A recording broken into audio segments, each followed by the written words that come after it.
Selamat malam untuk kita semuanya. Selamat malam.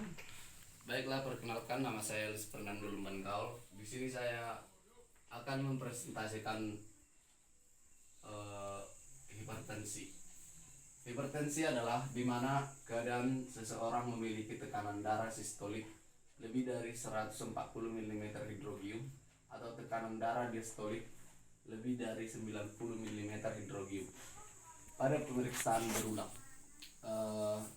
Gejala hipertensi yang pertama itu ada dari riwayat keluarga, kedua sulit tidur, ketiga gelisah, keempat jantung berdebar, kelima sesak napas. Komplikasi dari hipertensi yaitu gagal jantung, stroke, kebutaan, dan bahkan gagal ginjal. Cara mencegah hipertensi, komplikasi hipertensi adalah yang pertama, satu, konsumsi lebih banyak buah-buahan dan sayur-sayuran. Yang kedua, berhenti merokok. Yang ketiga, mengonsumsi alkohol. Yang keempat, pengendalian berat badan. Yang kelima, olahraga secara teratur. Yang keenam, mengurangi konsumsi makanan yang asin-asin. Yang ketujuh, jaga pikiran agar tetap rileks atau santai. Yang berikutnya, cara mengobati hipertensi, yaitu yang pertama mengubah gaya hidup, yang kedua rajin minum obat. Selanjutnya, tanda dan gejala hipertensi. Yang pertama itu sakit kepala atau migrain. Yang kedua berat di teguk. Yang ketiga, mata berkunang-kunang. Yang keempat, tekanan darah lebih dari 140/90 mm hidrogium. Yang berikutnya, mimisan, sulit tidur, dan lelah. Yang jadi mungkin pertanyaan buat Bapak Ibu sekalian, marah-marah itu bisa dapat menyebabkan hipertensi. Belum ada yang membuktikan bahwasanya rasa marah bisa menyebabkan tekanan darah tinggi. Tetapi marah dapat meningkatkan tekanan darah seketika yang tidak baik untuk kesehatan atau pembuluh darah. Jadi sekianlah persentase yang dapat saya berikan kepada ibu sekalian dan saudara sekalian. Di sini jika ada kata-kata atau kalimat yang sulit dimengerti atau bahkan mungkin ada pertanyaan atau saran yang ibu dan saudara yang bisa berikan, saya persilakan. Bagaimana yang dimaksud mengubah gaya hidup? Baiklah Bu, yang dimaksud dengan mengubah gaya hidup itu yaitu mungkin contohnya pasien ini sudah sering mengonsumsi banyak makanan contohnya daging, ya mungkin itu bisa dikurangin, aturan 3 kali seminggu mungkin dikurangi menjadi sekali seminggu, supaya terhindar dari penyakit hipertensi ini. Mungkin seperti yang bisa saya jelaskan. Bagaimana, apakah dapat ibu dapat memahaminya? Ya, bisa. Terima kasih.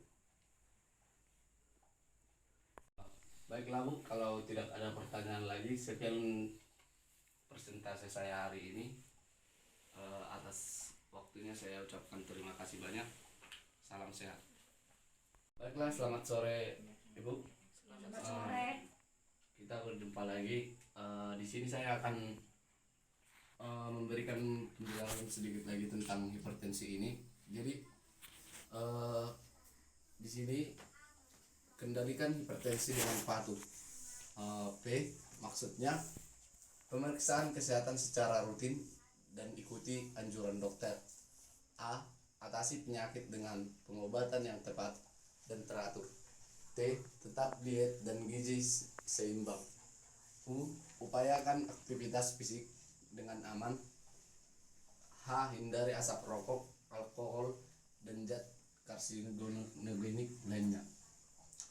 Pencegahan dan pengendalian hipertensi. Yang pertama itu makanan yang diolah dengan menggunakan garam dapur dan baking powder dan soda seperti roti, biskuit, kue asin, keripik asin, dan makanan kering asin lainnya.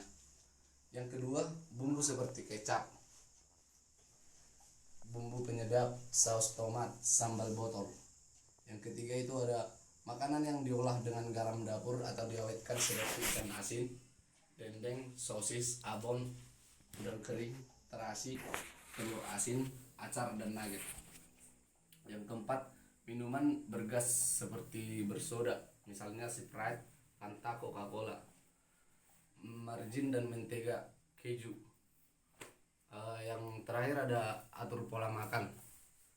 Atur pola makan dengan yang pertama, gula, batasi konsumsi gula 4 sendok per hari. Garam, batasi garam 1 sendok per hari, kurangi garam saat memasak. Batasi makanan olahan yang cepat saji, misalnya Indomie. Protein dan lemak, batasi makanan yang berlemak digoreng 5 sendok makanan per hari. Makanan ikan sedikit 3 kali per minggu. Buah-buahan dan sayur-sayuran 5 porsi, yaitu sama dengan 400 sampai 500 gram buah-buahan dan sayuran per hari. 1 porsi setara dengan 1 buah jeruk, 1 buah apel, mangga, pisang, atau 3 sendok makanan sayuran yang sudah dimasak. Jadi di sini saya sudah memberikan sedikit edukasi tentang bagaimana mengendalikan hipertensi dengan patuh, pencegahan pengendalian hipertensi dan juga pengaturan pola makan yang tepat untuk penyakit hipertensi ini. Jadi kepada Ibu, kalau ada lagi pertanyaan atau saran, saya persilahkan. Bertanya Bang, bagaimana upaya aktivitas fisik dengan aman? Baiklah, upayakan aktivitas fisik dengan aman, maksudnya di sini kalau kita kan mau kebanyakan tidur gitu kan, kebanyakan istirahat, jadi diaturlah pola fisiknya, misalnya rajin olahraga, ya kan, rajin olahraga. Terus kalau memang udah nggak ada kegiatan apa gitu kan, kamu bisa ngambil kegiatan-kegiatan yang positif, yang mengeluarkan keringat lah, supaya nggak terlalu banyak istirahatnya gitu. Bisa dipahami? Bisa. Baiklah, terima kasih atas perhatiannya. Di sini saya sudah selesai mengedukasikan yang kedua kali untuk penyakit hipertensi ini. Atas waktu yang diberikan, saya ucapkan terima kasih. Salam sehat.